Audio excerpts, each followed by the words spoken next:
Alô. Boa tarde. Boa tarde a todas e todos.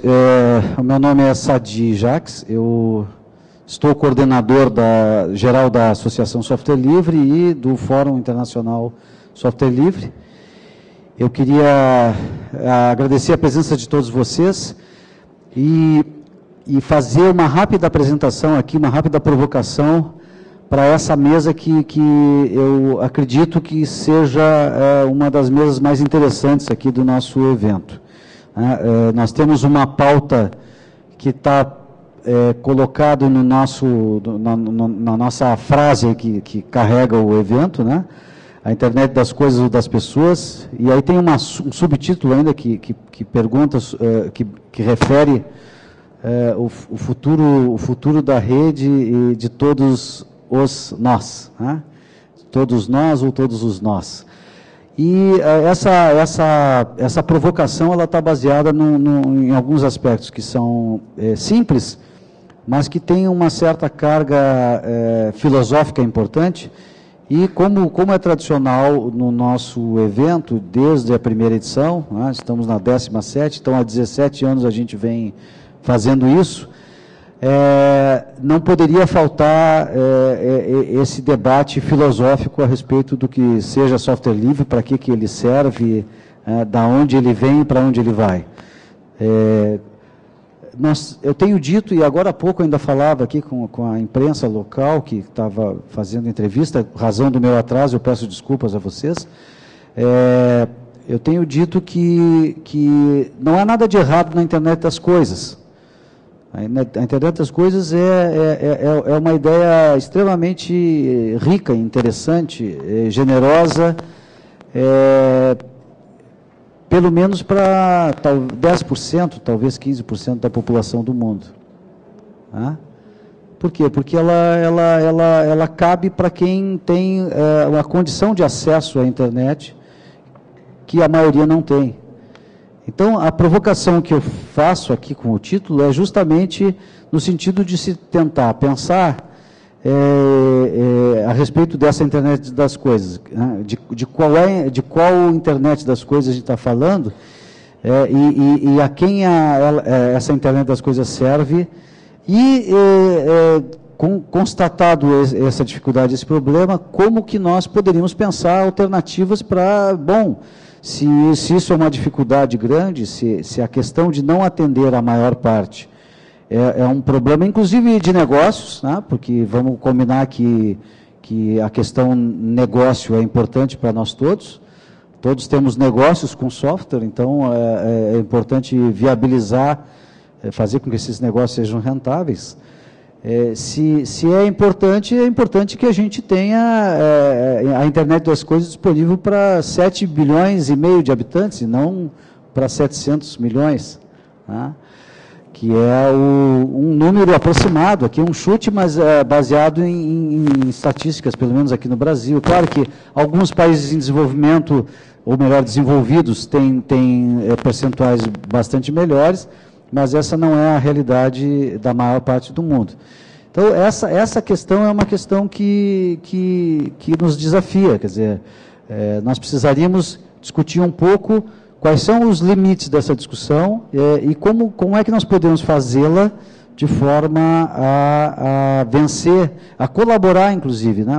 Como é que a gente faz essa discussão sobre a internet das coisas, colaborando para que os players do mercado de tecnologia pensem a respeito disso, reflitam a respeito disso e nos ajudem a fazer também o outro trabalho que além de conectar os objetos, viabilizar a infraestrutura, inclusive, para que as pessoas tenham o acesso pleno à internet, que é uma condição fundamental, sine qua non, importante, para que esse mundo se descortine. Então, em linhas gerais é isso. A gente propôs aqui um convite para a Cristiane, para o Daniel, para o Rodrigo, para o Thales e para o Elton, no sentido de ouvi-los, né, de ouvir a opinião de cada um deles e de dialogar com o plenário também a respeito disso.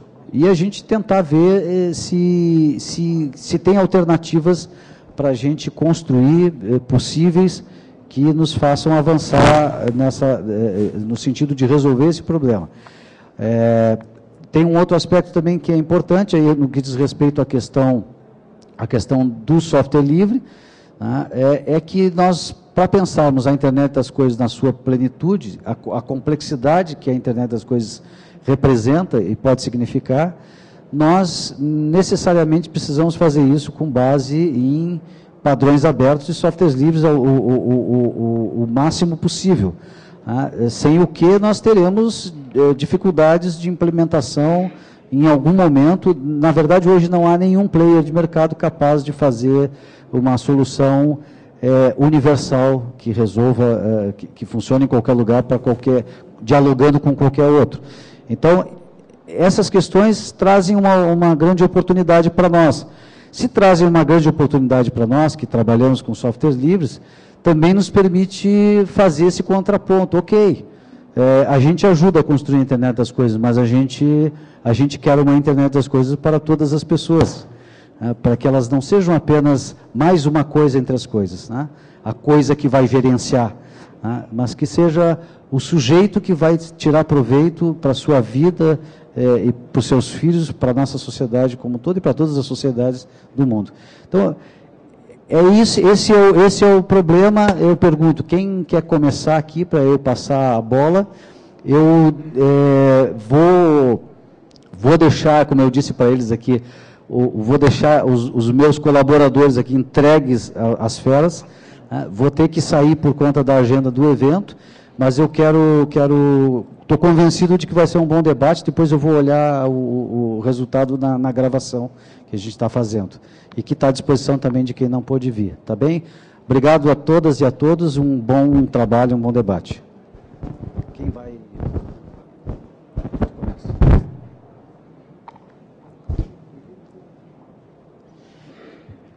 Inicialmente, obrigado pelo convite em participar dessa mesa, que é uma mesa de grande honra aqui no FIS, né? Inicialmente, o meu nome é o Elton Costa. Eu sou o último lá, acho que a gente vai fazer de trás para frente ali, não sei. Atualmente eu sou professor na UTFPR de Francisco Beltrão, que é a UTFPR, Universidade Tecnológica Federal do Paraná, que é lá no sudoeste do Paraná, perto de Pato Branco. E dentro de um curso chamado Licenciatura em Informática, que mistura a parte informática, Python, PHP, JSON, Web Services, MySQL, PostgreSQL, essas coisas, né?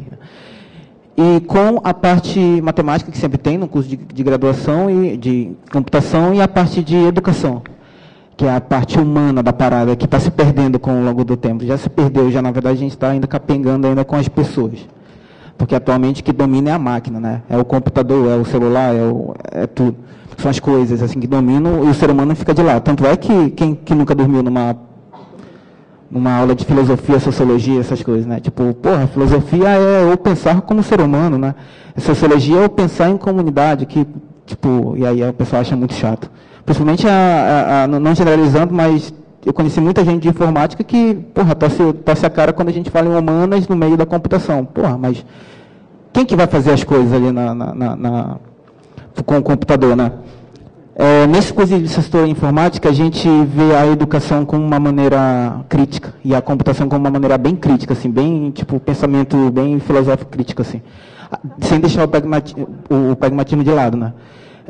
Tanto é que, aonde entra a questão da internet das coisas, a gente leva Arduino, Raspberry Pi, Raspberry Pi não é tão livre assim, mas Banana Pi, futuramente BeagleBone, e a gente vai lá e ensina.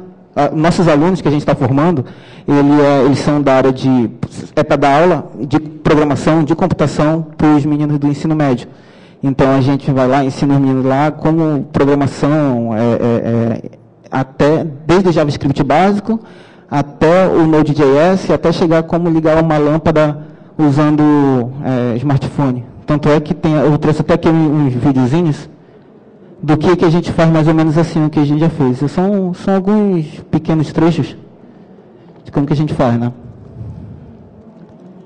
Só deixa eu ver se eu acho aqui. Isso aqui é acendendo um LED, esse aqui eu acho que é usando o Raspberry Pi. E detalhe, né? Quando a gente vai trabalhar com com criança assim, a gente pegou uma escola bem carente, bem na periferia lá de Francisco Beltrão, e a gente mostrou como que faz esse tipo de coisa, abrindo lá. E claro, a galera, pague R$300 para poder ter uma cópia licenciada do Windows e tudo. Então a gente, não, vamos pegar um computador velho e vamos instalar um computador, isso daqui lá. Daí a gente fez isso. Ó, Node.js, só deixa eu vou fazer melhor, eu vou acessar, é que eu tinha tudo isso aqui no YouTube, né? Só que eu deletei meu YouTube um tempo atrás, e aí eu coloquei na minha página, que é o elton.com.br/vídeos. Aí aqui eu coloquei todo disponível lá os vídeos que a gente fez lá. Vamos ver se abre aqui. Ó, o primeiro é acendendo um LED. Acendendo e apagando o LED usando o Raspberry Pi, que é essa plaquinha aqui, né? Para quem não conhece, é um microcomputador, né? Que, na verdade, ele foi o precursor disso, e com o tempo ele foram acontecendo ramificações dele ali, em paralelas com ele. Mas ele ainda continua sendo, sei lá, uma referência atualmente. Ó, daí a gente liga o servidor, aí a gente já explica a questão de servidor, já que um monte de coisa, né? Questão de servidor, porta, cliente servidor e tal, e tá ali, ó. Ali está o Raspberry Pi, que eu estou conectando via SSH. Aí você tem um LEDzinho ali. Aí pelo smartphone, que é HTML básico, com Node.js, comunicando via Ajax, sei lá, para o Raspberry Pi, né, que está via rede, ele consegue acender um LED. Ó, aí, tipo, é isso. Aí você pode se perguntar, tá, mas qual é a graça disso daí? Tipo, um LED qualquer um acende, tipo, não tem, no máximo faço um pisca-pisca da vovó lá, né? Tipo, não tem muita aplicabilidade. Mas só que, olha a grandiosidade disso. Com isso daqui, a gente só substitui um LED com o relé, coloca um relézinho, a gente explica relé, coloca tensão, a gente comprou ali uma extensãozinha ali de R$5. Daí a gente pega o mesmo, a gente já ligou o relé, que já liga no 110 volts, que ali no caso ali é só um será que não baixou todo esse daqui? Ah, que pena. Esse daqui ele ia mostrar ali clicando lá e abrindo o mundo ali, né, ligando o 110 volts. Ó, apertou, ele liga lá. E apertou e desliga. Isso aqui é usando o Raspberry Pi. Todo mundo sabe que o Raspberry Pi atualmente está em torno de uns... Raspberry Pi, Banana Pi, o BeagleBone está em torno de uns R$300, R$400 atualmente, né? Só tem mais outro aqui, que é usando o Arduino. O Arduino é um pouco mais barato. E dá para fazer isso aqui também, só que daí precisa de um computador. Que no caso é a cafeteira. Que a gente fez uma cafeteira que a gente liga usando... Ó, relacionando fazer café da hora aqui. Enquanto está baixando aqui, essa aqui já é usando o Raspberry Pi, que é um pouco mais barato. Aí você pode se perguntar assim, tá, mas por que você está mostrando isso aí? Qual que é a graça disso? Pô, na boa... Você pega um menininho, pequenininho, que a gente trabalha com a principal faixa para a gente aprender alguma coisa, todo mundo sabe disso daqui, é entre 8 e 12 anos. Essa é a melhor faixa para você ensinar matemática, programação, física, tudo que o menino consegue capturar aqui. Depois disso, já muda a prioridade, né? Depois de 13, 14 já começa a ter prioridade, como namorar, usar droga, beber, essas coisas normais. Então, tipo, já fica puto. Eu tenho um pouco de raiva de trabalhar com adolescente, né? É melhor trabalhar com isso aqui. Aí aqui tem um Arduino, que está ligado com o Raspberry Pi, e que no caso a gente não fez um aplicativo, aquele lá já era uma versão mais aprimorada, mas só que essa versão aqui era só um link numa página HTML no computador ali. Ó. Aí você tem um link, você clica lá no link, você aciona o relé, que aciona a cafeteira. Eu acho que o Einstein falava que a criatividade é muito superior à inteligência. Então, se você tem a criatividade, você consegue imaginar qualquer coisa. Inclusive, se dá isso na mão do menino e fala assim, porra, quer dizer que eu consigo ligar qualquer aparelho eletrodoméstico, qualquer coisa 710 volts pelo celular? Caramba, o que isso dá para fazer? E aí que entra a questão da empresa que ele estava falando. O software livre e o hardware livre, o hardware aberto, sim, ele empodera, tem essa palavra, né? Empodera o usuário do computador. E não o computador dominar o menino, mas o menino dominar o computador. E com isso daqui ele pode abrir uma empresa de internet das coisas e fazer na prática. Quanto que a gente gastou nesse circuito aqui? O Arduino foi R$30, o relé foi tipo 5, sei lá. A cafeteira está para substituir. E esse cabo aqui foi, e mais o computador. Esse computador que está aqui, está em torno de hoje... Só para fechar a fala aqui, esse computador que tem aqui é em torno de R$2.000. Aí tu fala, mas a criança lá do subúrbio lá de qualquer cidade não tem R$2.000 para pagar no computador. É aí, por isso que eu estou usando esse computador aqui desde o começo do ano. Esse computador eu comprei por R$150. Esse daqui, que é um IBM X60 e tal. E esse daqui eu levo sempre palestra, programa, faço tudo por aqui, mostrando que dá para fazer o que quiser com isso daqui. Aí a gente chega com a seguinte palavra com a criançadinha lá, né, com os meninos. Olha, isso aqui é R$150, não é R$3.000 como esses grandes, poderosos aí que tem por aí, né? Então, tu pode fazer um trabalho lá na tua vizinha, na tua avó, na tua mãe, capinar, sei lá, ele vai te dando R$1, R$2, R$3, assim, tu vai juntando, ano que vem tu compra um desse daqui, tu consegue fazer tudo isso que eu estou fazendo, saca? E os meninos, tipo, ficam com esperança, saca? E futuramente, sei lá o que vai acontecer daqui a 5, 6, 10 anos, né? A gente pensa que a gente vê um moleque, tipo, caindo coisa daqui, assim, a gente dá a mínima, né? Mas, tipo, porra, esse menino às vezes tem muito mais capacidade cognitiva de entender as coisas do que a gente, porque ele está na faixa perfeita do cérebro para entender as coisas. Então é isso. Então, o que eu queria falar era mais sobre o que a gente está fazendo lá na faculdade, o que, na verdade, era para ser uma política, uma política municipal, estadual, federal, sei lá, para fazer esse tipo de coisa, sabe? Então, eu queria só deixar esse recado aí. No final vai ter um bate-papo, eu já vou passar para o pessoal aqui, tá bom? Pessoal, obrigado aí.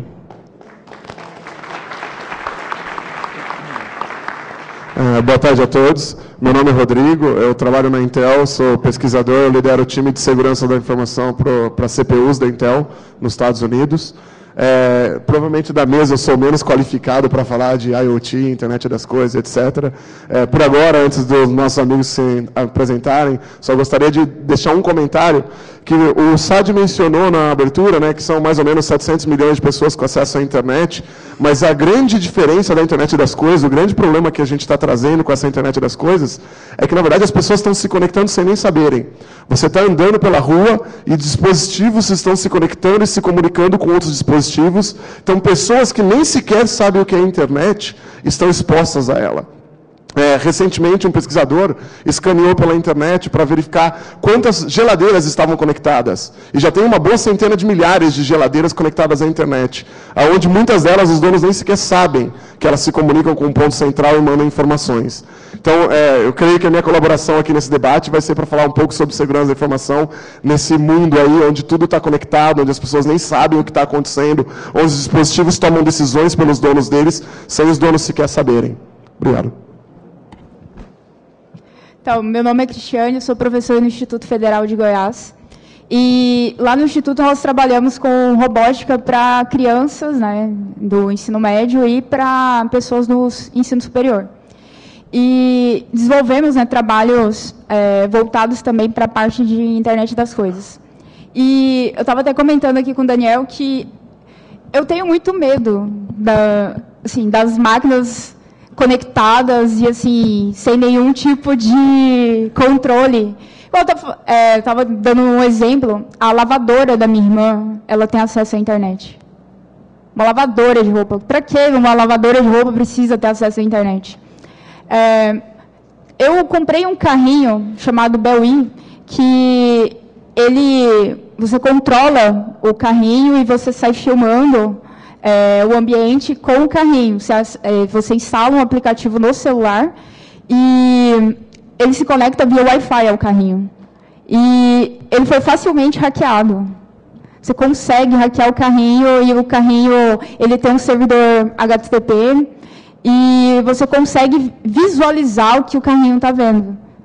Então, assim, não tem nenhum tipo de controle. A única coisa que acontece assim, para você conectar o carrinho ele é detectado como objeto, você manda parear e simplesmente se conecta ao carrinho e consegue ver tudo que está rodando no ambiente, né, num raio de 30, 40 metros. Então, mais ou menos isso. Eu tenho meio que um certo medo com relação à internet das coisas, do jeito que está sendo utilizada. Olá, meu nome é Daniel Vasconcelos Filho, eu sou editor do site robotizando.com.br, sou professor de robótica livre, tenho uma empresa de projetos especiais malucos, trabalho com infraestrutura de rede, né, cloud, basicamente. E é assim, eu tenho sérias críticas com relação à IoT, porque, na minha visão, é um termo que foi meio que cunhado aí por marqueteiro e simplesmente com o único objetivo, A internet das coisas, para mim, nesse momento, ela só serve para uma coisa, para alimentar os grandes empresas com dados. Eles querem dados, eles querem manter o Big Data deles. E a única forma de aumentar isso, depois de ler seus e-mails, de ler seus arquivos, de ler seus dados, saberem todas as suas preferências sociais, de terem suas fotos, agora eles querem mais. O que eles querem? Que você coloque tudo na internet, para que eles saibam exatamente tudo o que você está fazendo. Tudo bem, pode parecer um treco meio conspiracionista, tal, mas presta atenção. Para que serve a internet das coisas hoje? Para resolver que problema que a gente tem? Entendeu? Qual o problema que se resolve com isso? De colocar a geladeira na internet? Para que se saiba que tem geladeira na internet?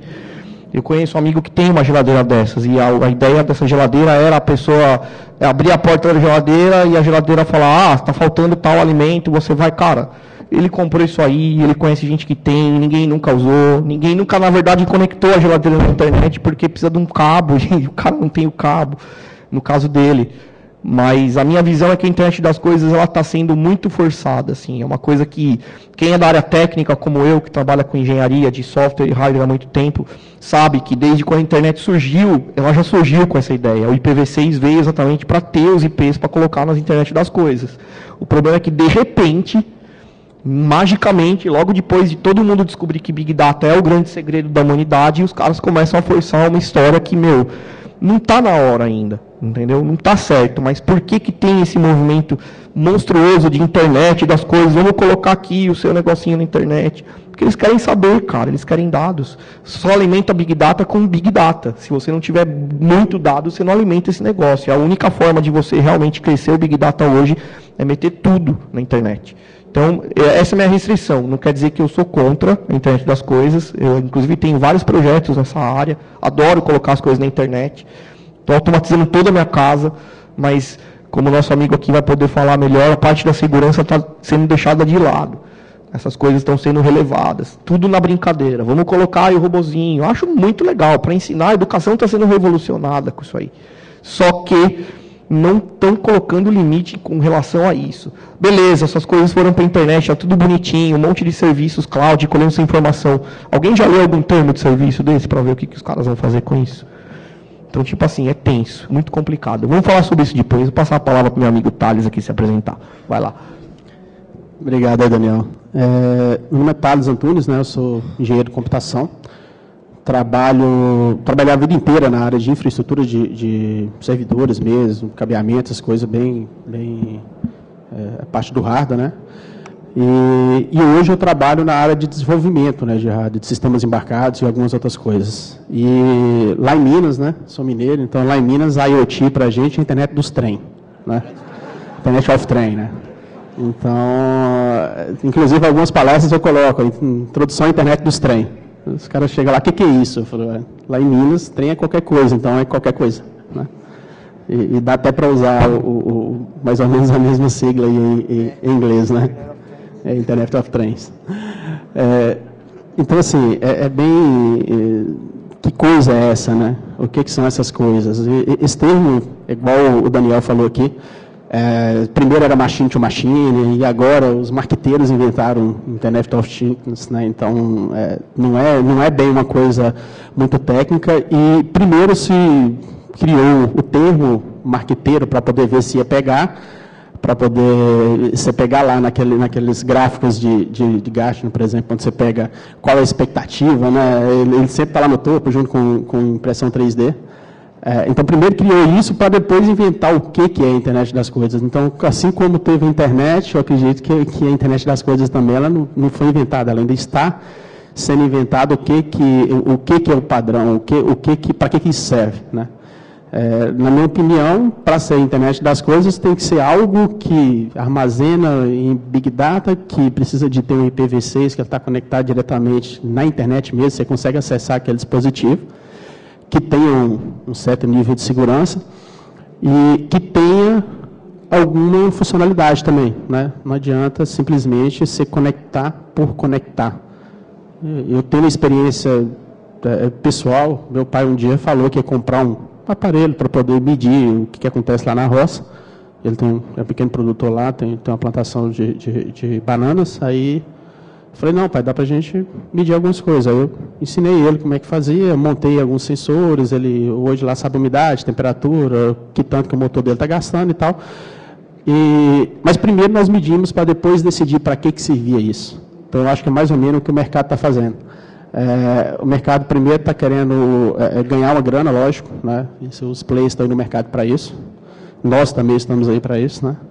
E cada um tem que achar para que servem esses dados. Mas esses dados, igual a provocação que o Sadi deixou aí, né? Esses dados vão servir para as coisas ou vai servir para as pessoas, né? Isso vai ter algum uso realmente para nós? Né? Isso, realmente esses dados vão ter alguma utilidade? Hoje, se você pegar qualquer plataforma de desenvolvimento aí, todo mundo tem alguma plaquinha para IoT. Né? A Intel tem as suas, o pessoal lá daquela briga da Arduino, Genuino, que seja, eles têm alguma coisa também. Mas eu acho que a provocação é bem essa, né? Para que vai utilizar aquilo, né? Então, voltar agora aí. Então, vamos começar nosso debate aqui. Eu queria questionar, fazer o levantamento da seguinte pergunta. Primeiro, entender o que vocês pensam em relação a isso. Para que serve a internet das coisas hoje? Para que ela serve? O que ela resolve? Tá? A segunda coisa é, será que isso não está sendo forçado demais? Eu digo isso porque, assim, desde quando eu conheço a internet, desde o começo, tive a oportunidade de ver a internet surgir no Brasil, né? Tem gente aqui até que não é dessa época, mas foi interessante ver. E desde aquela época se fala de colocar as coisas na internet. Já se tem esse questionamento. É que, é assim, primeiro veio o movimento Maker, tá? Do qual eu participo. Depois veio o Fab Labs, depois o Hacker Spaces. É tudo coisas que já vinham acontecendo.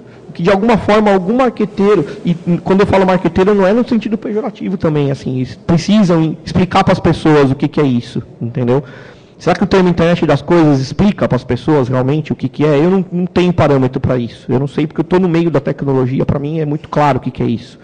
Então, eu queria saber isso de vocês também. Mas, principalmente, para que a internet das coisas serve hoje? Tá? Fora o Big Data, que é uma pira minha, mas, de qualquer forma, é uma questão importante. Então, por favor, se vocês quiserem se manifestar, senão a gente continua aqui. Eu sei que é uma pergunta difícil. Por favor, me ajudem. Eu queria realmente ouvir a resposta. Ou pelo menos aprender um pouquinho mais. Vamos lá. Não, bem leiga, tá? Oi, meu nome é Regina, jornalista. Eu tenho interesse, assim, nas soluções que possam ajudar a gente a ter cuidado remoto, sabe? Você, de repente, tem certas pessoas que você não consegue estar sempre atento. Boa. Essa é uma boa. Inclusive, posso te falar, eu conheço uma iniciativa dessa. Tem um amigo meu que está desenvolvendo um aparelho, é um device, eu não sei o nome ainda desses negócios, é um dispositivo exatamente para isso.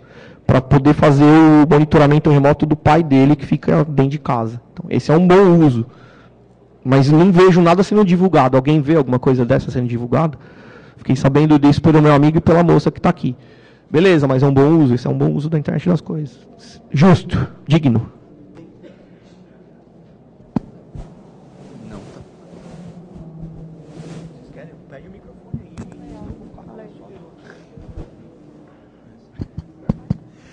Tem um projeto do MIT chamado Oxygen, que é um projeto que é, inclusive, de antes de se falar de internet das coisas. Ele é ali de 2003, 2004, que é justamente em cima disso, da questão do monitoramento remoto de pessoas que precisam de uma assistência especializada, que precisam ter essa atenção.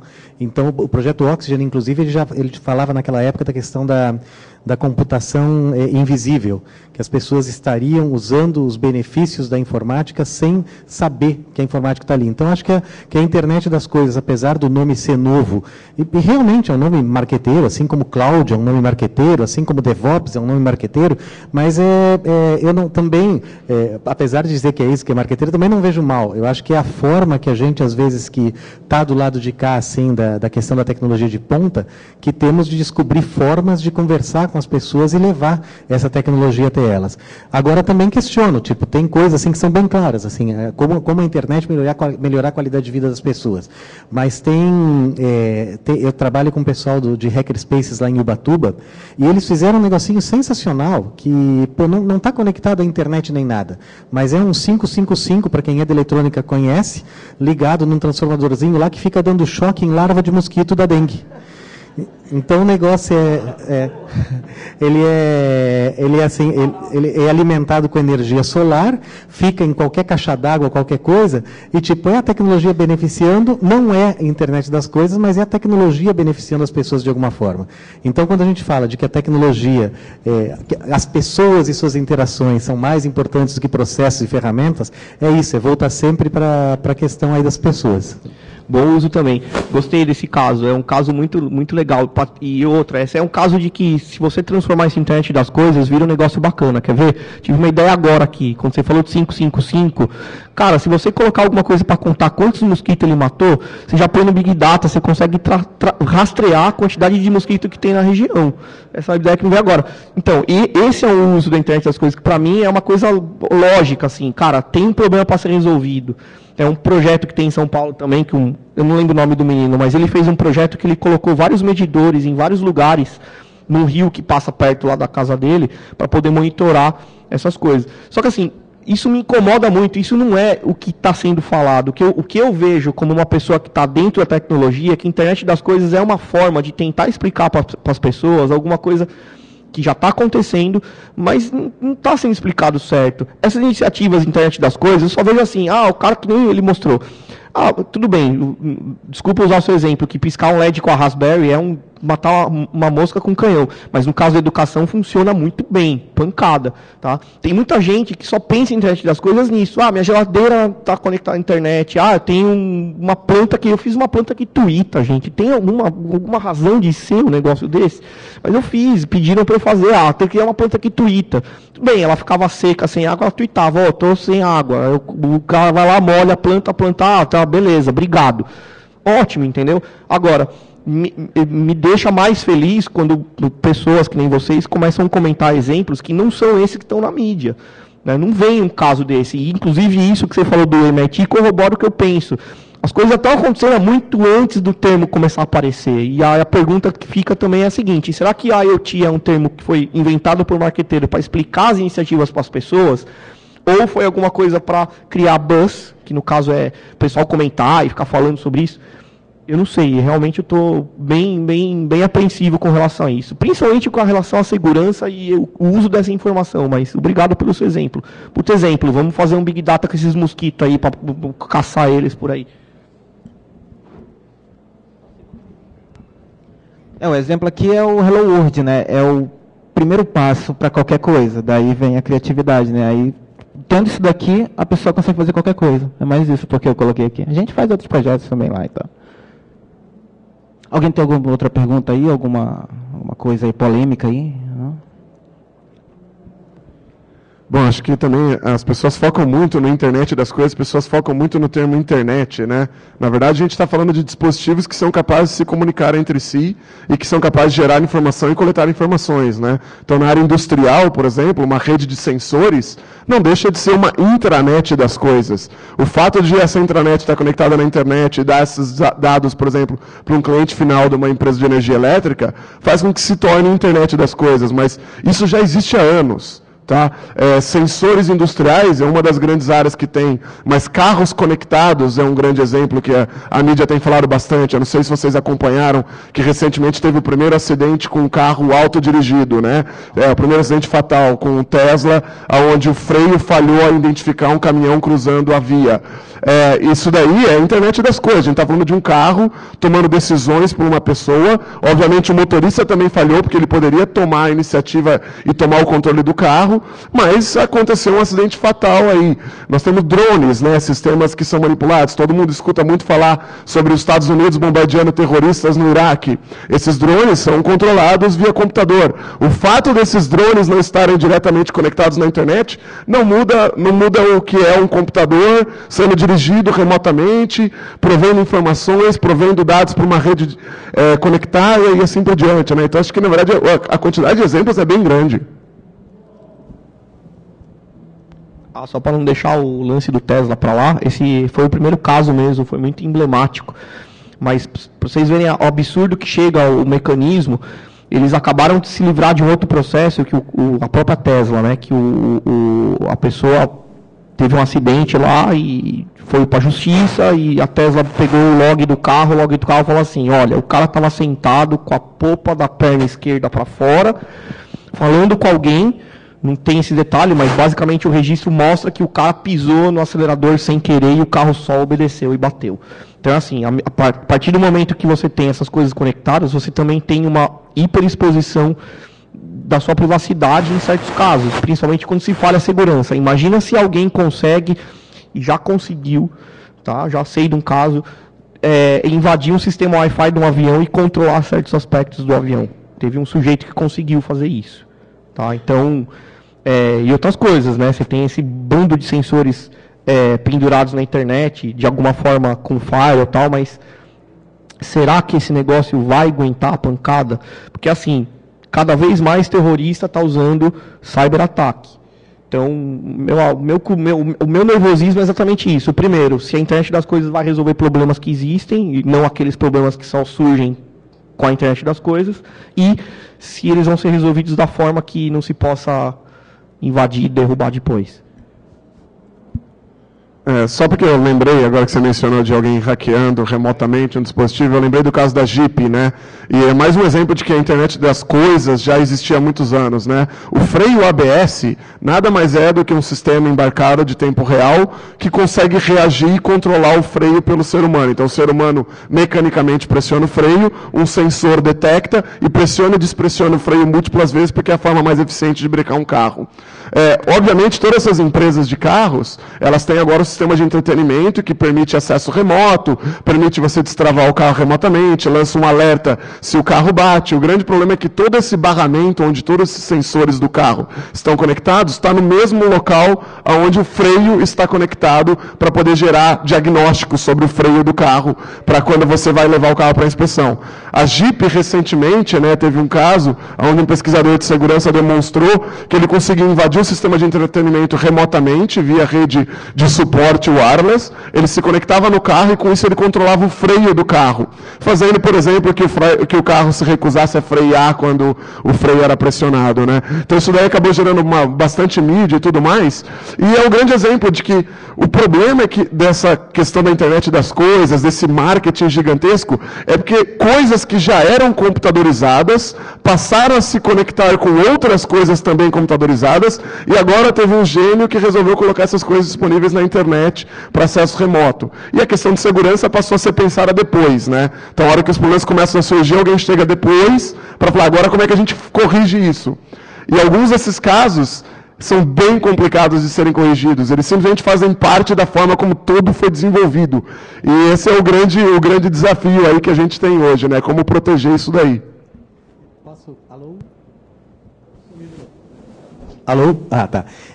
Não, em cima disso que vocês estão falando mesmo, até a abertura que a Cris fez, dizendo que tem muito medo aí de certas coisas. E agora tu acabou de falar uma coisa com a qual eu concordo, quer dizer, primeiro vem a tecnologia e depois vamos nos preocupar com a segurança da tecnologia. Mas será que a gente não perdeu um pouco, o Sadi falou logo no começo, será que a tecnologia não está dominando e a gente não está esquecendo de tratar as pessoas? No fim das contas, teve dois casos que aconteceram recentemente. Um, de uma casa inteligente que foi invadida remotamente pela internet. O cara chegou, abriu as portas, fizeram a matéria dentro da casa, roubaram tudo que tinha. E outro cara que conseguiu hackear uma série de televisores que tinham câmera e aí gravou um casal fazendo sexo. Tá? Mas, assim, a tecnologia permite essas coisas, essas falhas de segurança, essas maldades. Mas quem está fazendo isso são as pessoas, não é a tecnologia. A tecnologia está permitindo. E isso existe desde a época do pé de cabra. Primeiro existiu a porta, depois existiu o pé de cabra para abrir a porta, ou para ser usado para abrir a porta. Então, será que a gente não tinha que, de repente, pensar assim, não, a tecnologia vai sempre avançar, vai existir. O que a gente tem é que descobrir por que as pessoas invadem, fazem maldade, roubam, e ir na raiz desse problema. E aí a gente começa, por que as pessoas fazem isso? Por que a gente cria marginais? Aonde começa a exclusão? Então, acho que é o caso da internet das pessoas aí, permitir que todos tenham tudo, para que ninguém tenha a tentação de ficar invadindo tudo. Sempre vai ter um que outro, mas eu acho que a gente consegue minimizar essas coisas trabalhando as pessoas e não a tecnologia. Só comentando, no meu trabalho no mestrado, eu trabalhei com redes PLC, que é transmissão de dados via rede elétrica. Além assim, de todos os nossos equipamentos estarem caminhando para conectividade, né, a gente também teve uma grande evolução com relação aos meios de transmissão. Então, imagina, você pode transmitir a sua informação através do ar, você pode transmitir utilizando fibra, cabo e até mesmo a própria rede elétrica. Grande parte das pessoas não tem acesso à internet, mas grande parte das pessoas tem acesso à eletricidade. Então, imagina dentro da sua casa todas as tomadas elétricas como sendo pontos de rede. Então, isso aí começa também a ficar mais complicado de se organizar, de se gerenciar, né? Então, cada vez mais também a gente está procurando, né, problemas, né? Sim, você tem já meios de comunicação que se conectam, aí você começa a desenvolver outros tipos de meios de comunicação, começa a utilizar algo para questão assim, de inclusão social, para incluir as pessoas com a tecnologia, mas não dá devida, como se fosse um devido treinamento, né? Não fala para a pessoa assim, o mínimo de cuidado que ela tem ao se expor, né, com os meios de comunicação. Alguém tem aí alguma pergunta também, algum questionamento? O primeiro grande exemplo de invasão feita com a internet das coisas foi quando a usina de centrífuga e separação do urânio do Irã foi conectada à internet e recebeu um vírusinho chamado Stuxnet e simplesmente destruiu a usina. Ou seja, acho que deve ter sido uma das primeiras usinas conectadas na internet que foi praticamente invadida com um vírus ridículo. Então, esse é o caso. Eu queria saber o seguinte de vocês, o que vocês realmente acham sobre essa questão da internet das coisas? Para que ela serve? A minha busca aqui é essa, se as pessoas que não sou eu, ou não são técnicas, o que elas sabem, o que elas entendem a respeito disso? Qual que é a visão de vocês a respeito disso?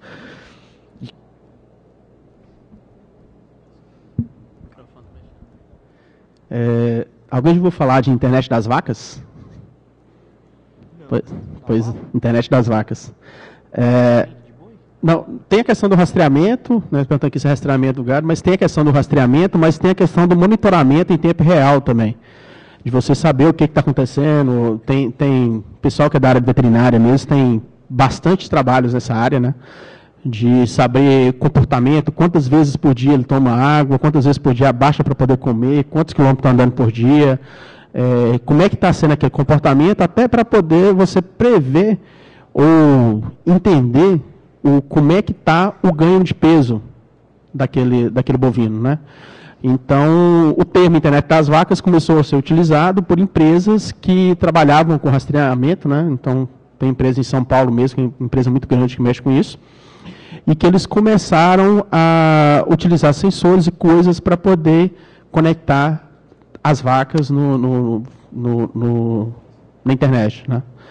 Então, tem a questão de realmente encontrar o uso, né? Eu acho que se você encontra uma maneira comercialmente, se for numa área que comercialmente falando é interessante, aí que eles vão interligar mesmo, né? Resolveu o problema do microfone aí? Acho que resolveu. Aí. Então, até quanto a essa monitoração de vacas, aí existe controle, né, federal em cima do rebanho nacional e além disso, para fiscalização de frigoríficos. Então, assim, o pessoal vai saber quanto o fazendeiro tem de gado, quanto ele vendeu para o frigorífico, qual a renda dele, quanto ele tem que pagar de imposto. Além disso, saber também o peso do gado. O gado ele tem um peso inicial, sei lá, de tantos arrobas, e em tantos meses, anos, ele alcança o preço de venda. Se o cara está usando anabolizante no gado, ele vai ter uma venda antecipada. Então, assim, eles conseguem monitorar tudo isso. Quanto à parte de internet das coisas em eletrodomésticos, a gente está numa globalização onde as pessoas não ficam muito tempo em casa e não têm muito tempo de cuidar da casa. Então, assim, eu já vi projetos, por exemplo, até alguém citou com a geladeira e tal, que ela te avisa qual produto está apodrecendo, ou qual produto você deveria substituir. Isso, conectado a uma rede de supermercado, faria a pessoa já agendar uma compra que pudesse ser entregue na casa dela e assim, se organizar de uma forma que aqueles produtos não fossem jogados fora. Ou mesmo, às vezes, o pessoal que viaja muito, esqueci alguma coisa ligada em casa, não sei o que lá, está com uma tempestade ali, vai queimar tudo, eu consigo desligar isso remotamente. Mas eu entendo que a acessibilidade disso ainda é muito precária, não é uma visão assim, atual, assim, é muito desconhecido para quem não vive o meio tecnológico. E aí vem a parte de comercialização, que é do mundo capitalista, porque eles entendem isso como uma oportunidade de venda, e o pessoal gosta muito de ter novas tecnologias. Isso não é popularizado porque é caro, mas a partir da popularização, com certeza, além da parte de Big Data, que eles vão ter todas as informações pessoais por casa, apartamento, o tipo de alimento que a pessoa gosta mais de comer, o tipo de eletrodoméstico que a pessoa gosta mais de usar, para isso gerar um marketing de venda e conseguirem capitalizar mais dinheiro com isso, com certeza é uma das finalidades aí futuras. Agora, quanto à usabilidade disso, eu entendo que seria realmente essa parte de escassez do tempo, que a gente teria oportunidade de controlar isso de uma forma simples. Agora, não sei que tipo de projeto ou qual a visão dos projetos para isso. Voltando aí à questão da internet das vacas, realmente existe projeto do governo federal onde você tem que rastrear o gado a partir do momento do nascimento, você dá um ID próprio para ele, né? E através desse ID você cadastra no site e vai lançando, se deu vacina, se não deu, qual o peso que está o gado e por aí adiante. Inclusive na Ceitec, né, que tem aqui, eles fazem o chip do boi, né, para poder fazer esse rastreamento através de RFID. Mas a internet das vacas vai um pouquinho além. Além de ter essa questão do rastreamento, você tem também a questão do comportamento, né, que é entender como é que está sendo o comportamento daquele animal, e também entender por que você tem um rebanho ali, por exemplo, de 5 mil animais, que em alguns casos são clonados, em alguns casos são idênticos, e por que um está ganhando mais peso do que o outro? Porque anda mais, porque bebe mais água, então você consegue entender o que está rolando ali.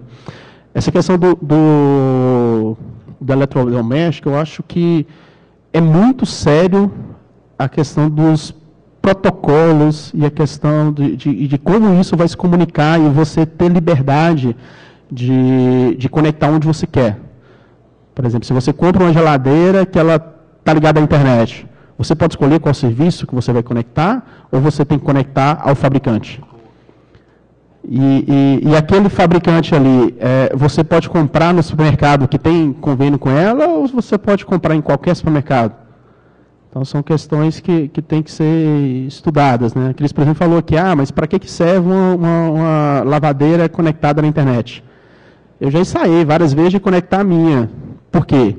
Porque, às vezes, eu estou trabalhando o dia inteiro e eu quero colocar a roupa para lavar, que na hora que eu chegar já está no ponto de eu tirar e colocar no varal.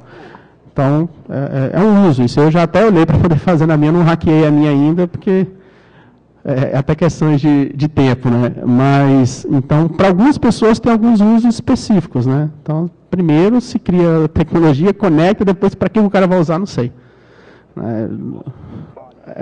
No caso do Daniel falando aqui, gosta quando tem o problema, depois tem a solução. Então, a pessoa aqui querendo o microfone.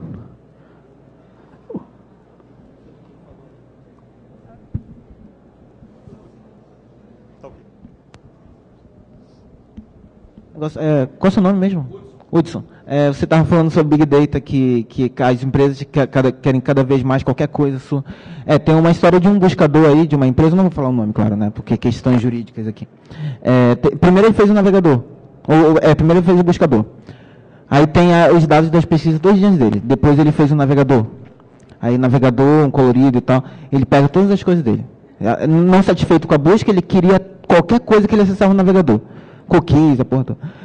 Não satisfeito com isso, ele queria os dados das pessoas agora. Aí fez um negócio chamado, não vou falar, não sei o que, Drive. E fizeram um computador também, assim, que só acessa se tiver internet. Não satisfeito, eles fizeram um troço agora que parece um bulho, assim, que tu coloca no computador. Acho que a Maria já viu aqui, eu não vou falar o nome da empresa, claro, tá ali. Alguma coisa Now, assim. Pô. Esse negócio você coloca lá depois ali. O nome da empresa é Now ali. Aí isso é Now de agora, né? É aquilo ali, você coloca no meio da cozinha. E, cara, ele tem um microfone e tem um alto-falante. Aí tu fala assim, ligar a lâmpada do quarto dos meninos. Aí tu ligar não sei o quê. E tu fica conversando com ele ali e, tipo, tu consegue controlar a tua casa toda. Não satisfeito com a busca, não satisfeito com a navegação da internet, não satisfeito com os dados, com o dado do computador. Agora ele quer saber tudo, exatamente. Aonde isso vai parar? Não faço a mínima ideia. Não satisfeito também, eles fizeram um negócio que fala assim, pô, a gente precisa saber a localização da pessoa, a gente precisa saber qual que é o que a pessoa está acessando ali, aonde que ele está, o que ele está fazendo, o que ele está pagando, que é o smartphone ali e tal, dele, né? E não satisfeito com isso, ele quer saber também a pulsação da pessoa, cardíaca, ele quer saber a temperatura da pessoa e para saber se ela está puta ou não. Smartwatch. Tipo, aquilo lá, teoria da conspiração, não, está tudo escrito lá no termo de uso lá. Aí tu fica pensando, até onde isso foi parar? Eu dei o exemplo dos meninos aqui, porque, na verdade, isso é sensacional. Isso aí, o problema não é isso, o problema não é o serviço. O problema é o que faz com os dados que esse serviço provê. Por isso que o empoderamento das pessoas para fazerem suas próprias coisas, a sua própria rede e tal ali, isso aí é a melhor solução atualmente. Assim. Mas só que ninguém quer fazer isso. Quer dizer, no grande geral. Dá muito trabalho. Mas só que eu espero que a próxima geração já venha com um pensamento um pouco mais legal assim e vai crescendo. Tá ligado? Queria fazer uma pergunta para vocês. Vocês consideram Smart TV como IoT também? Porque Smart TV criou uma quebra de paradigma de televisão, né? E todo mundo hoje só quer ter uma Smart TV ou Chromecast ou qualquer outra coisa nesse sentido. Queria que vocês comentassem sobre isso. Eu particularmente considero, na verdade, acho que é um dos grandes precursores aí da internet das coisas e um dos que deu bastante certo, né? A grande questão é assim, eu acho que a tecnologia é inevitável, não adianta a gente querer falar, mas a empresa está capturando isso, está capturando aquilo. A grande questão é como a gente consegue desenvolver coisas onde essas empresas vão fornecer a tecnologia, mas ainda assim elas não vão ter os dados que a gente não quer que elas estejam. Acho que isso é o ponto que a gente teria que discutir num fórum como esse, né? Aonde entra nós como pessoas de software, nós como pessoas de hardware, de tecnologia, que entendemos o problema, o que a gente pode fazer para que essas empresas não tenham acesso, né? Então, por exemplo, nessa área de IoT, pouquíssimos desses devices suportam criptografia. Quem aqui está trabalhando em criptografias para dispositivos embarcados? Isso é uma área que é necessária, é uma área que vai gerar custo e que, se não houverem soluções que sejam livres, que as empresas possam adotar, elas simplesmente não vão adotar nenhuma, porque elas simplesmente vão usar a desculpa de que é caro. Se a gente não trabalhar no como a pessoa vai conseguir acessar o buscador dela, usando o browser da empresa que ela escolheu, e mais o dispositivo dessa empresa, mas ainda assim vai ter privacidade, se nós não fizermos uma coisa fácil para eles, eles simplesmente vão usar do jeito que está. E não adianta as pessoas de tecnologia pensarem, não, mas a minha informação está protegida, então não tem problema dos outros.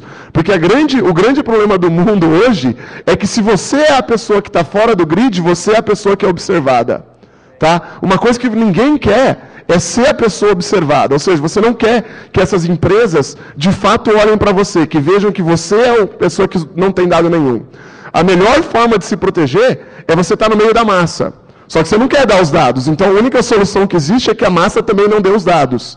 Então nós temos que todos trabalhar nas soluções para ajudar isso.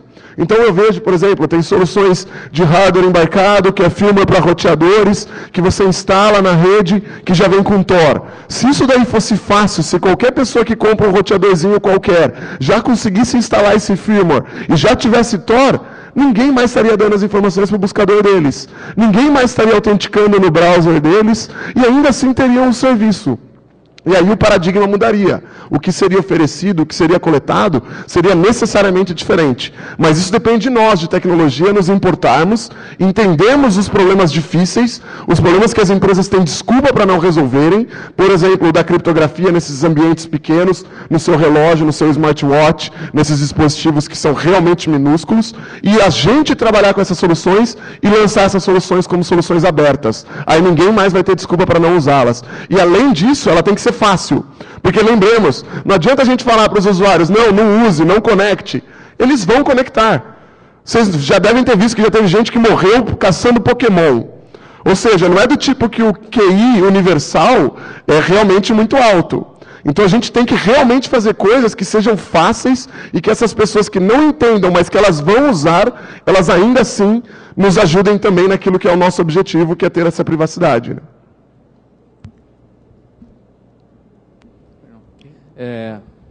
Oi.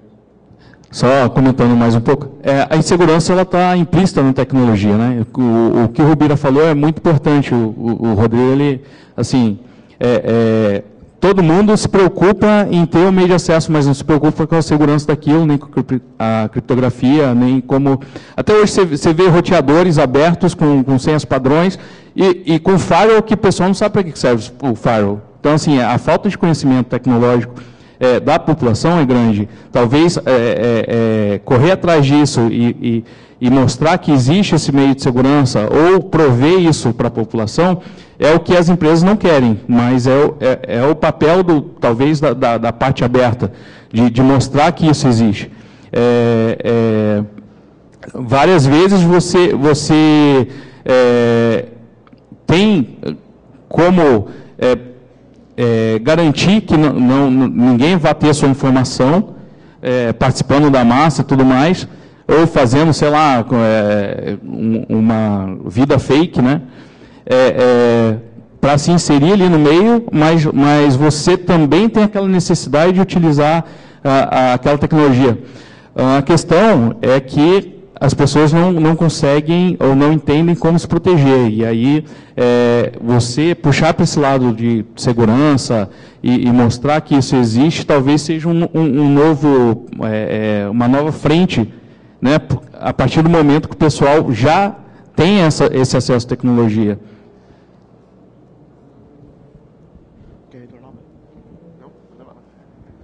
Alguém mais?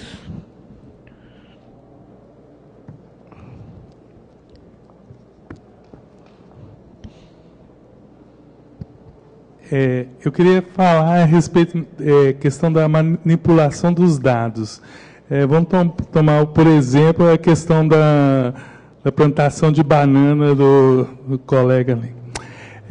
Se a gente sabe que, por exemplo, num determinado local choveu muito e tudo que arrasou com o bananal das pessoas, hoje a gente não tem como saber como que se isso é tratado para todo mundo, se a gente tem se todo mundo sabe esses dados que estão sendo repassados para todo mundo.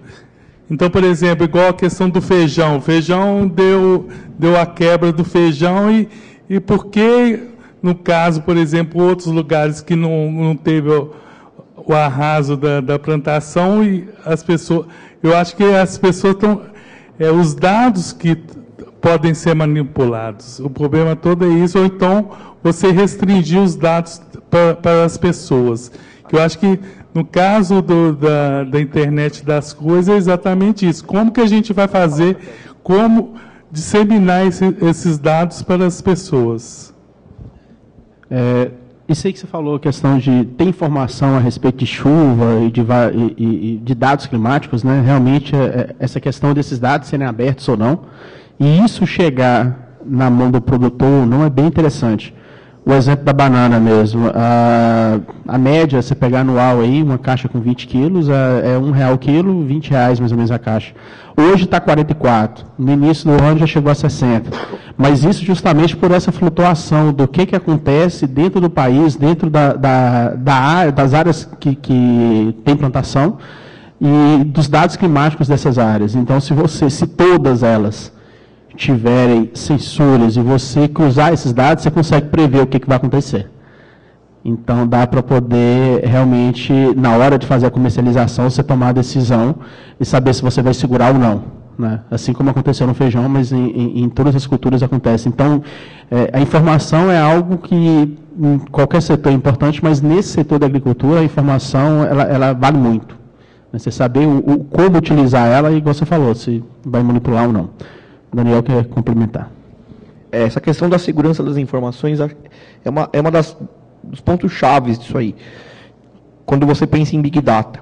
Porque as empresas que usam essas informações, elas têm que limpar essas informações. Tem muita gente, vou dar um exemplo bem comum. No Facebook, tem um monte de fake. O Facebook odeia fake. Por quê? Porque estraga o Big Data deles. Tá?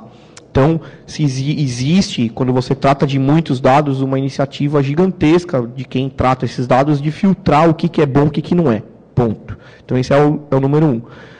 Número 2 que realmente a minha principal preocupação com o Big Data, não é quando ele funciona do jeito certo. Quando ele funciona do jeito certo é bem legal. Por exemplo, o Waze. É um exemplo de Big Data que funciona bem legal. Flui, tranquilo. Agora vamos para o Uber. Estava lendo sobre ele, e olha que tenso.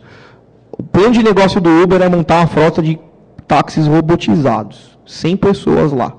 Tá? Eles querem isso. Eles não querem fazer o pessoal se compartilhar carona. Não, eles não querem isso. Eles querem montar uma frota de carro robotizado. E para isso, eles coletam os dados dos taxistas, mesmo quando eles não estão andando com passageiro dentro do carro. Tá? Daí tudo bem também. Não vejo muito problema no plano de negócio dos caras ser isso. Se os taxistas aceitam, lá nos Estados Unidos tem uma discussão de se eles têm que pagar eles enquanto isso, se não tem que pagar, tal. Mas o problema é quando você começa a melar o Big Data propositalmente. Exemplo número 1.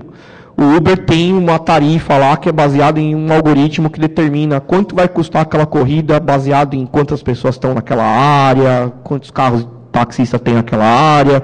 Agora, imagina se por acaso eles começam a sujar esse algoritmo de propósito para fazer aquela corrida naquele lugar, especificamente naquele momento, custar mais caro. Tá? No caso da plantação de banana, no caso da agricultura em geral, se você tem um sistema de Big Data rodando em cima desses sensores, você tem que garantir de todo que é forma, primeiro, quem que vai ser o dono dessa informação. Tá? Ele vai ser pública essa informação? Vai estar restrita? Segundo, se esse cara manipular um pelinho, o preço do alimento vai lá para cima ou vai lá para baixo. Vocês entenderam o problema da segurança? Não é simplesmente ter um dispositivo que pode ser hackeado. O teu dispositivo conectado à internet fornecer dados para uma empresa que vai usar isso e, de alguma forma, vai manipular a informação para que ela saia ganhando ou não. Já pegaram o Uber fazendo isso, eles já manipularam uma vez essa questão das tarifas. Teve um cara que pegou nos Estados Unidos, inclusive, só que não dá em nada, porque o sistema deles é tão complexo que até chegar no ponto de o cara ver no código, olha lá a manipulação ali, não dá para chegar nesse ponto. O Facebook também já fez isso. O Facebook roda experimentos sociais. Eles manipulam todos vocês. Eu, inclusive, estou lá no Facebook. Por isso que eu alimento muito pouco ele com informação pessoal, eu coloco só coisa de evento, coisa que tudo bem divulgar.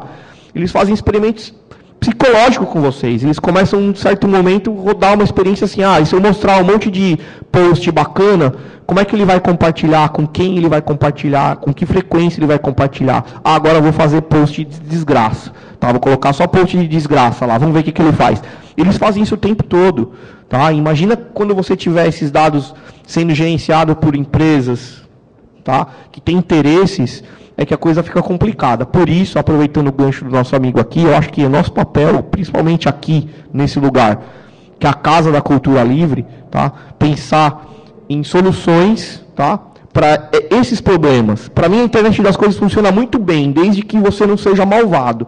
A hora que você é malvado, cara, você começa a fazer coisas assim que são tenebrosas, que me deixam realmente de cabelo em pé. Então, gente, eu acho que o cuidado é mais ou menos nessa linha. Fora a questão da invasão, de você ir lá e realmente se apossar de um sistema que não é teu, para fazer alguma coisa ruim, é você também pegar esse Big Data todo, todos esses sensores, e manipular a percepção do resultado disso. Porque, efetivamente, eu andei estudando como que eles usam essas informações. O Facebook não usa a informação tua. O Daniel tá aqui, o Daniel lá, o que ele faz? Ele vê a foto das meninas lá, tá tudo lá. Eles não fazem isso. Eles mapeiam na massa, exatamente como foi falado. Mas estão manipulando igual. Então, essa questão, eu acho que nosso papel é exatamente esse, estar bem atento em cima disso e realmente desenvolver soluções livres para que esse tipo de situação não aconteça com as nossas informações. Queria fazer uma pergunta aqui para a audiência, na verdade. Quem aqui é dessa área de Big Data? Ninguém, né? Pouquíssima gente, certo? Essa área de Big Data, na verdade, é uma área bem complicada, né? Mas só para voltar aqui pelo que o colega falou, tá, mas os dados estão disponíveis para quem, né? Os dados é o que tem mais valor hoje, certo?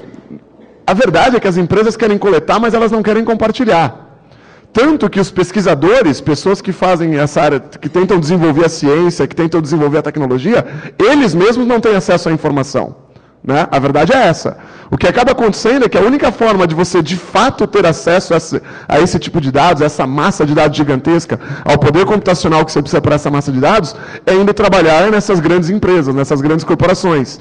Então, olha que interessante, eles conseguiram criar um mundo onde todo o talento vaza para eles mesmos, porque, afinal de contas, você não consegue essa massa de dados. Eu não sei se vocês viram que, recentemente, uma base de dados que é a mais reconhecida na medicina, que é usada há 25 anos aí na área de medicina para pesquisas de doenças, foi mostrado que os dados estão corrompidos, que os dados não estão corretos.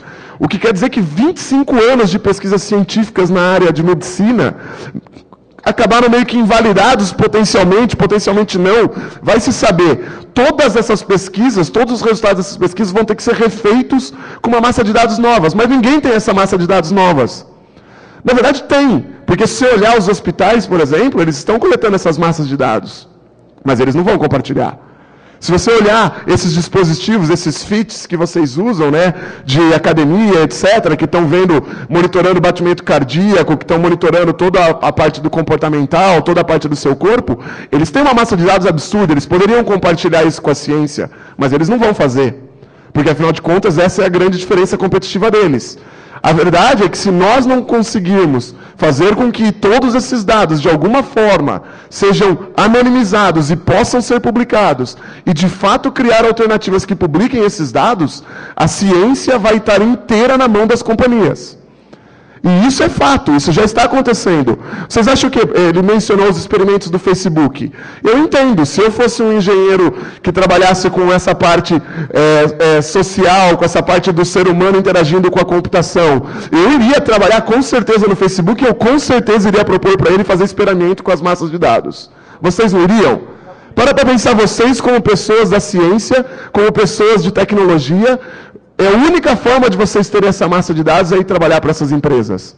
É óbvio, eu também iria fazer, de verdade, iria mesmo. Desculpa, e eu não sou mal, tá? Então a verdade é que toda essa conexão, toda essa coleta de dados não tem só a ver com maldade, tem a ver com simplesmente nós estamos colocando todo o controle da ciência no mundo na mão de corporações. E isso é muito grave.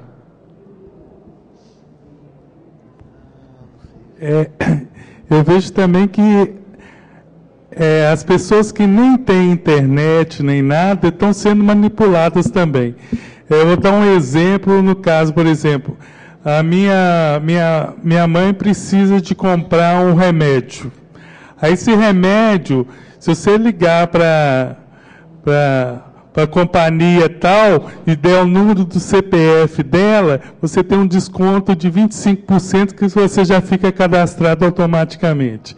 Então, muitas vezes a gente, até sem internet, a gente está sendo manipulado.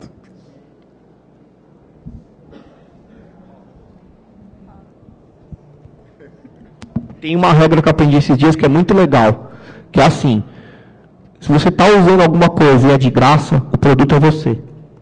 Entendeu? Então você tem que pensar assim, tem lá o Google Drive lá. Beleza. No começo era muito estranho. Cara, eu tenho disponível espaço aqui e tal. Quem paga isso? Mas ninguém. É você mesmo, porque você é o produto do Google. Você é o produto do Facebook. Então é uma dica, talvez, para a gente não cair nessas besteiras de alimentar esses bancos de dados. Eu também não sou contra o Facebook, não quero que acabe o Facebook. Só que eu não sou louco de ficar enfiando minha vida inteira lá. Entendeu? Tem gente na minha família que é caso patológico. O cara acorda de manhã, pum, tira uma foto. Tô aqui, gente, pum.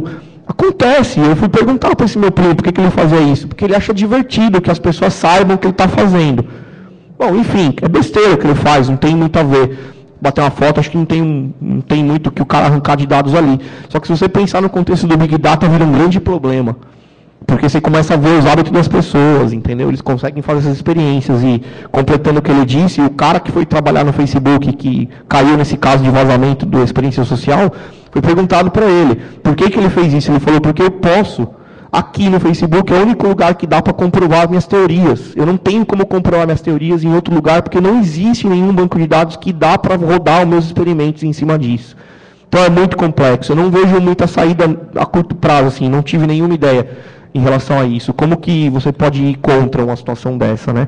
Cair fora do sistema é tiro no pé, porque você vira alvo, você está fora da massa, você automaticamente se desanonimiza. Olha lá o cara lá fora do Facebook, olha lá o radical lá. Isso não é a saída. A outra saída é criar um sistema que colete a informação também. Aí você tem outro problema. Se você crescer o tamanho deles, ou eles vão te comprar, ou eles vão te arregaçar. Então também não resolve. Eu de verdade ainda não cheguei na conclusão. A única coisa que eu tenho em mente é a seguinte. Primeira dica, se você não paga nada por isso, o produto é você. Segundo, precisamos fazer alguma coisa no contexto da cultura livre para criar um certo equilíbrio nisso, porque como o rapaz aqui falou, daqui a pouco está tudo na mão das empresas e a gente está na roça. Eu acho que a Cris tinha que falar alguma coisa. Alguma coisa? Lá no Instituto, nós fizemos um projeto de monitoramento de gases dos laboratórios de química. E foi interessante porque a gente percebeu que o laboratório de química ele tinha uma quantidade muito grande de componentes, né, de produtos, vapores químicos. Vapores, é porque eu sou muito da química. Tá. Vapores. Tá. Sou da química. E era assim, a gente conseguiu detectar uma quantidade muito grande de, para mim é ruído, né? Mas para eles, né, vapores, né? E com isso a gente está ajudando a monitorar, né? E deixar o ambiente saudável para que em caso assim de realmente de vazamento de gases, né, ninguém apareça lá, né? A gente já consegue mandar um alerta falando, ó, deu ruim, não aparece aqui porque está contaminado. E foi um trabalho de TCC que as meninas fizeram utilizando hardware, né, aberto, utilizando Arduino, utilizando sensores do Arduino, e a partir daí nós conseguimos detectar gases, monóxido de carbono, e tem um outro gás que eu não me lembro o nome, e que tinha uma grande quantidade, né, presente dentro do laboratório. Então, é uma aplicação que eu vi que seria interessante, até mesmo para que nós usássemos, né, utilizássemos nos laboratórios lá do Instituto. Que aí foi um trabalho de conclusão de curso agora. E a ideia desse projeto é que o pessoal continue trabalhando, né, e desenvolva um aplicativo para o celular para monitorar e receber os alertas no celular. Porque hoje em dia, assim, as pessoas elas utilizam grande parte do tempo, né, os celulares. Assim, computador mesmo, eu só uso meu computador quando eu tenho que dar aula, quando eu tenho que dar palestra. Porque eu acho ainda complicado ficar digitando, criando slide no celular. Então, a partir do momento que ficar mais fácil, também, assim, vou parar de ficar carregando computador. Hã? Não, pois é. Pessoal, não, compre um computador. Computadores é legal. Está... A gente tem perguntas também que estão sendo feitas no app. Aí, pessoal que quiser fazer perguntas usando o Macadu, façam perguntas. Eu vou colocar aqui.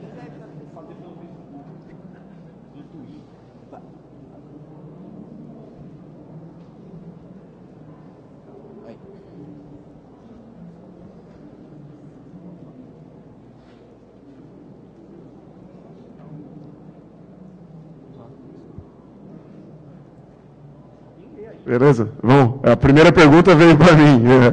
Bom, ele quer saber se existe produto sem segurança ou segurança sem produto nesse caso, né? E qual a principal preocupação das empresas com segurança hoje? Bom, na verdade é aquilo, né? Segurança virou um dos pilares da computação moderna, né? Mesmo que os usuários não queiram, eles acabam vendo as notícias, então eles entendem que tem alguma coisa errada e isso afeta a marca, né? No final das contas, para as empresas, tudo é uma questão de marca. Marca e a propriedade intelectual deles, né? Então, infelizmente, essa é a verdade. Agora, a segurança da informação, ela sempre é colocada desde o começo, desde a incepção de um produto, se você quer realmente obter segurança. Senão, você não consegue. O custo posterior também é muito mais caro, né? Você corrigir o problema depois que o produto já está no mercado é caríssimo. Você fazer isso antes é muito mais barato. Uma das grandes coisas que o IoT acaba revolucionando é a questão de que a ideia do IoT não é você ter updates, né? A ideia do IoT é ter um problema, compra outro. Né? É uma questão de ser barato, de ser fácil de você substituir. Então, esse paradigma é uma coisa que é um desafio agora para as empresas, né? Porque se você investir muito em segurança, muito em engenharia, desde a incepção do seu produto, você acaba não sendo competitivo. Se você não investir e tiver um problema, você tem que fazer um recall, porque você não pensou no que você ia fazer para sobreviver depois do produto estar no mercado. É uma coisa que ainda está muito sendo descoberta, é uma área que, como eu disse, é uma das áreas que as pessoas deveriam ajudar aí e pesquisar. Nós, na Intel, temos algumas coisas, né? Não sei se vocês viram, mas a Intel lançou um algoritmo de criptografia publicamente, né? Então a implementação é pública, o algoritmo é público, qualquer um pode implementar, chamado EPID, que a ideia é você ter uma solução onde você consegue identificar múltiplos dispositivos como sendo parte de um grupo, ou seja, a gente consegue falar que aquele dispositivo é um dispositivo genuinamente Intel, mas ao mesmo tempo a gente não consegue identificar um dispositivo individualmente. Então a gente consegue garantir a privacidade do nosso cliente, no usuário final, nesse caso.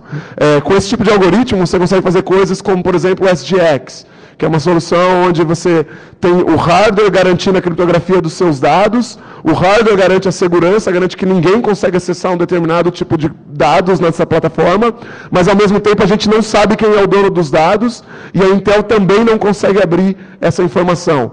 Isso daí é uma pesquisa que foi publicada, é um criptógrafo da Intel que lançou, e é um exemplo de uma solução para IoT que eu acho que toda a comunidade deveria estar trabalhando nesse tipo de soluções. Espero ter respondido. Quem quer ler a segunda aí?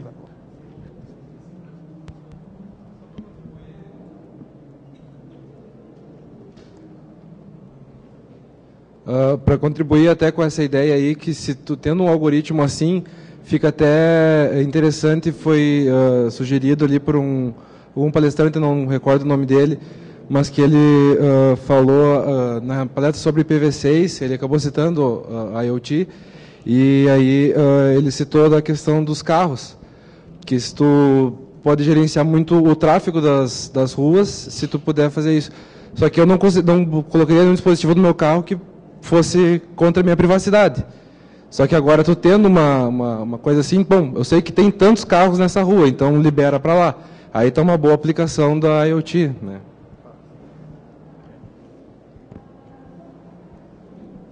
Então vamos lá, a segunda pergunta, como é que é o nome do rapaz? Eu não consigo ler daqui. Maicon Ferreira, ele questiona se não é o caso de ter um processo de desenvolvimento mais rígido, né? Eu acho bem difícil isso acontecer, porque, assim, um processo de desenvolvimento, ele é, em essência, um processo criativo. Você tem que desenvolver alguma coisa nova que não existe, você não pode ter muitas regras com relação ao que você vai codificar. Então, se criou algumas coisas, algumas ferramentas para melhorar isso, que são os design patterns, por exemplo, que você tem que seguir, porque senão o programa não funciona. Mas, mesmo assim, você não tem... Como é que eu vou obrigar uma pessoa a pensar em segurança no software dela, tá? É difícil, é bem difícil isso. Eu digo por experiência própria. Quer ver uma coisa? Por causa da velocidade das coisas hoje, você tem cada vez mais um ciclo de desenvolvimento de produto menor, mais curto, né? Por exemplo, da Apple que eu conheço bem, era 1 ano, agora já baixou um pouco. Tem empresas que são mais agressivas, tem 9 meses. Tá? Então, isso é que traz o problema da segurança, porque as pessoas têm que desenvolver, os funcionários têm que desenvolver isso de uma forma cada vez mais rápida e mais ágil, e realmente a coisa perde o controle, entendeu? As pessoas são diferentes. Eu trabalhei como desenvolvedor e coordenador de projeto no maior banco da América Latina, eu passei por essa experiência. É muito difícil você pegar um grupo heterogêneo de desenvolvedores e fazer com que eles programem de forma homogênea. Eu diria que é impossível, não vou dizer que é impossível, porque é uma palavra muito forte, mas é uma coisa muito complicada de se fazer. E, como a pergunta do nosso querido espectador diz, se era o caso de criar uma lei, né? Não vejo como fazer isso por causa do processo criativo envolvido no software. Porque software é uma coisa mecânica, né? Uma coisa de exatas, mas mesmo assim ele tem um processo criativo. Como que eu vou resolver aquele problema computacional que me deram para fazer? Então, eu não acho que é por essa linha. Talvez mais cultura mesmo, conscientizar as pessoas de que isso tem que estar sempre no processo. Você tem um processo que tenha isso. Tem muita empresa de software que não tem. Acho que a maioria, eu trabalhei em várias e nenhuma delas tinha uma preocupação intrínseca com a segurança. Olha, você não pode fazer assim, porque isso aqui o cara pode virar um ponto de acesso lá, o cara hackear depois. Então é uma questão de cultura, acho que é uma questão de cultura, e acredito que você consegue resolver isso com processos rígidos com relação à segurança, mas não que obrigue o cara a fazer de certa forma, mas que ele tenha um processo de verificação se aquilo que ele acabou de desenvolver e criar tem os requisitos de segurança para poder ir para a produção ou não. Tenho certeza que a maioria das empresas que pensam nisso estão, de certa forma, melhorando suas coisas, seus processos, mas como um ciclo de desenvolvimento de produto cada vez menor, isso tem que ser, inclusive, cada vez mais reforçado para realmente não sair com problema. E software é assim, se sai com problema, depois você tem a chance de consertar. Mas como o Rodrigo também falou, se não for by design, se não for pensado como segurança, depois para você consertar, é ruim. Você tem que desmontar o negócio inteiro e colocar a segurança lá. Então, realmente, esse é o paradigma atual. Tem que tomar bastante cuidado com relação a isso. Não tem como forçar o desenvolvedor a fazer o que tem que fazer com relação à segurança. Às vezes nem dá. E tem casos que o software sai assim mesmo. Eu acabei lendo o livro dos fundadores do Google, onde eles categoricamente dizem, você tem a sua ideia, implementou, solta, corrige depois. Você cravou sua bandeira, você colocou o negócio no ar, o produto é teu, porque você foi o primeiro a implementar. Olha lá, os caras falando para fazer isso, entendeu? Isso é uma puta quebra de segurança. Porque você joga o negócio lá e depois você resolve. E tem muita gente fazendo isso. Eu mesmo já fiz com meus produtos, só que, obviamente, em ambiente controlado, sabendo que se ele sair dali, eu vou ter um problema com segurança. Então, temos que, na verdade, pensar melhor o processo em si, mas com lei de forçar o cara a fazer, eu não vejo uma forma de resolver. Eu acho que essa questão de protocolos aí tem, em algumas áreas, em algumas questões, igual protocolos para codificação é mais difícil, mas protocolos de comunicação são mais maduros, né? Então, por exemplo, aqui o exemplo aqui do carrinho dela lá, que é facilmente hackeado. Se utilizasse os protocolos normatizados pelo I3E, os 802 da vida lá, isso seria mais difícil, né? Então, o que acontece é que tem muita empresa aí que desenvolve as coisas, resolve colocar um rádio qualquer com um protocolo proprietário e simplesmente só porque está na mesma frequência dos outros, ele acha que vai ter a segurança. Mas quem vai fiscalizar isso é o próprio mercado, né? Então, a pessoa, na hora de comprar o produto, tem que realmente olhar o que é que ela tem de segurança. Tem uma pergunta ali? Continuando na pergunta, para algum sistema tipo de TEF fiscal sempre é homologado para poder botar no mercado. Tu não pode colocar qualquer sistema, mas para o resto ninguém se preocupa. Não teria que, tipo, antes do sistema estar no mercado, o pessoal fazer verificar ou passar tipo uma vistoria do Inmetro, alguma coisa desse sentido? Hoje tu vê muito o que acontece. Tu compra um carro, qualquer carro aí, com controle, se tu tiver um controle desse portão e manter apertado, o carro não trava. Para roubar o carro é a coisa mais ridícula do mundo. Tu paga R$1.000 no controle, aí tu sai sem fechar, se tiver um engraçadinho com o controle apertado, trava, não fecha o carro. Chega a ser ridículo. Na verdade, algumas indústrias têm já padrões, né? Tudo que envolve safety já existem padrões de segurança que são estabelecidos pela indústria. Então, por exemplo, o carro, para abrir a porta do carro, não. Mas, por exemplo, o seu sistema de freios do carro, sem dúvida. Você tem um sistema de homologação. A grande questão é que, assim, quando a gente fala de leis, quando a gente fala de homologação, a gente está falando de entidades grandes e lentas, que não tem nada a ver com tecnologia. Eles nunca vão estar atualizados para as últimas ameaças. E é por isso que sempre falha, né? Se você olha, por exemplo, Common Criteria, que é uma certificação de segurança que envolve desenvolvimento seguro e etc. Todo o processo de documentação que ela exige que seja criado para um determinado software, simplesmente faz com que aquele software seja nunca atualizado, porque toda vez que você quer atualizar, você tem que passar por todo um processo de certificação novamente. Com isso, as falhas de segurança são sempre escondidas, jogadas por baixo do pano, depriorizadas. Então, você cria um problema ainda maior.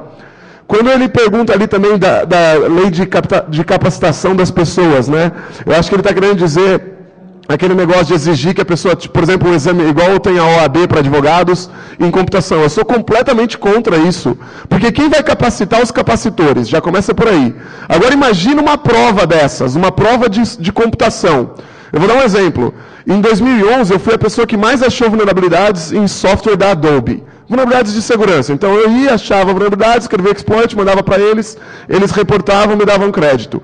Eu não tenho a menor ideia como é que eu uso um software da Adobe. Eu nunca usei Shockwave de desenvolvimento de vídeo, nunca. Achei, sei lá, 25 falhas num ano naquele software. E eu nunca usei o software. Nunca. Eu fazia engenharia reversa da interface que ele tinha, mas eu nunca usei a interface de desenvolvimento do software. Eu não passaria numa prova. Se a pessoa perguntar para mim de Excel, PowerPoint, todas essas planilhas, eu não queria saber. Se me perguntar de Java, provavelmente eu não iria saber. Isso quer dizer que eu não sou um profissional capacitado? Quem quer definir o que capacita um profissional? A indústria hoje de tecnologia são tantas áreas do conhecimento que eu não acho que é viável a gente fazer isso. Eu realmente não acho. Só continuando aí, tipo, o problema de todo mundo estar desenvolvendo e fazendo coisa é quando alguma coisa dessa dá errado e alguém se machucar. Tipo, um carro acidentou, alguém morreu. Continuar assim, uma hora um sistema desse mal feito vai gerar um problema gigantesco. Uma hora uma empresa elétrica vai parar e todo mundo vai ter dificuldade por alguém que fez alguma coisa que pode interferir em tudo. Tipo, tá todo mundo brincando de hacker hoje em dia, todo mundo desenvolvendo algumas coisas para esse tipo. Pô, derrubar uma rede é muito fácil. Chega a ser ridículo, tu derruba qualquer universidade brincando. Mas a hora que tu derrubar uma faculdade, que tem um hospital junto, e estiver fazendo uma cirurgia, alguma coisa, vai dar problema. E aí? Não, responde você que eu estou pensando. Na verdade, você tem toda a razão. É por isso que eu mencionei. Quando envolve safety, né, quando envolve... Porque segurança, no Brasil a gente usa a mesma palavra, né? Segurança como algo físico e a segurança como algo digital, né, eletrônico, enfim. Nos Estados Unidos eles têm uma palavra específica, que é safety, né? Que é quando envolve o dano físico. A segurança que envolve dano físico, esses sistemas possuem padrões de segurança, homologação e etc. Então, por exemplo, uma rede hospitalar, a rede em si, onde tem os dados do paciente, não existe uma normativa. Até existe uma normativa, pelo menos nos Estados Unidos, que é a RIPA, mas ela é relativamente fraca em termos dos critérios. Agora, o dispositivo médico em si, que faz uma cirurgia robótica, por exemplo, esse tem muita coisa de segurança. Muita coisa normativa. E ainda assim eles têm muitos problemas. Né? Porque a verdade é que, como eu disse, são órgãos lentos. E eu concordo, os acidentes vão acontecer. A verdade é que, infelizmente, a gente sabe que a sociedade reage conforme os problemas acontecem. A gente espera que a tecnologia acabe salvando mais vidas do que perdendo. Mas vê o caso da Tesla, né? Eles argumentaram que o carro deles salvou várias vidas por causa de diversos acidentes que foram evitados. Mas agora teve uma morte, certo? E aí? Será que vale a pena? Eu não acho que vale. Mas, infelizmente, a tecnologia já está nessa direção. Não tem muito como mudar esse rumo. O máximo que a gente pode fazer é tentar corrigir. Pessoal, só voltando ainda à primeira pergunta lá, eu não sei se a mesa concordaria comigo, mas ali ele pergunta qual a preocupação das empresas hoje, né? Qual a principal preocupação das empresas com segurança hoje. Não sei se a mesa concordaria comigo, mas eu diria que é justamente o vazamento de informação. Na verdade, é o contrário. Eles querem informação dos clientes, querem informação de todo mundo, mas não querem que vaze informação das empresas. Eu não sei o que a mesa teria a falar sobre isso. Ah, é bem isso mesmo. Eu quero tudo para mim e você não tem nada. Entendeu? É isso que eles querem. O negócio também é que, assim, eles monitoram, querem a base de dados, mas não quer também expor o usuário, né? Não quer que aquilo lá caia na rede. Igual aconteceu com o caso da Cevesa. Sim. Bom, deixa eu comentar sobre aquelas perguntas que estavam ali. Pergunta da Tamires. Ela comenta sobre uma arquitetura do software que está sendo desenvolvido lá na PUC. Tá? Se é a melhor maneira de fazer a segurança. Respondo para ela o seguinte. Infelizmente não é tão simples assim. Você adotar a arquitetura não significa que seu software ou seu sistema é seguro. Por quê? Porque o cara que vai buscar a falha de segurança, ele também sabe disso. Ele sabe que você está usando SOA, tá? E ele sabe que você está criptografando tudo. Mas, por exemplo, existem falhas de segurança que, por um simples lapso do desenvolvedor, ele deixa uma informação ali e o hacker vai lá e puxa aquela informação e consegue fazer a invasão. Vou dar um exemplo bem simples para entender o contexto do que eu estou falando. Uma vez tinha um sistema de banco, tá? Não preciso nem falar o que é, nem o que é, que usava toda essa tecnologia de SOA, middleware, criptografia, tudo normal, tranquilo, básico. Então o cara vai lá, acessa o banco, tal, puxa o extrato. Só que eles esqueceram uma coisa. Tá? No sistema de mensagens e notificação do usuário, fulano, seu dinheiro caiu, ou fulano, você gastou tanto. Sistema de mensagem, simples assim, não tinha nada a ver com mainframe, nada a ver com a parte de gerenciamento de informação do banco. Só que o sistema de mensagem ficou aberto. E o que era aberto? Quando eu acessava a minha conta com o meu ID, tá? Aparecia lá para mim, mensagem igual a 1, mensagem igual a 2, mensagem igual a 3. Eu falei, tá, e se eu colocar mensagem igual a 4? Aí veio. Mensagem igual a 5, veio. Mensagem igual a 6, veio. Tá, então vou rodar um looping aqui, vou pegar até a última mensagem que tiver. Beleza. Quando fiz isso, o que eu tinha lá no meu banco de dados? Todas as mensagens que o sistema mandou para todos os caras do banco, com informações do tipo, sua conta foi debitada em tanto, sua conta foi creditada em tanto. Ou seja, com uma expressão regular simples, a gente conseguiu recompor todo o saldo de todo mundo que tinha conta no banco, por um lapso no sistema de mensagem. E usava tudo isso aí, ó. Usava SOA, era, na verdade, um pouco melhor, usava RESTful, tinha criptografia para tudo que é lado, mas o ID da mensagem não era criptografado. Então dançou. Infelizmente, não é só adotar uma arquitetura de segurança que vai fazer o sistema ser seguro. Ele tem que ser seguro by design. O cara tem que pensar isso desde o começo. Quando a gente reportou essa falha, os caras criptografaram o ID da mensagem.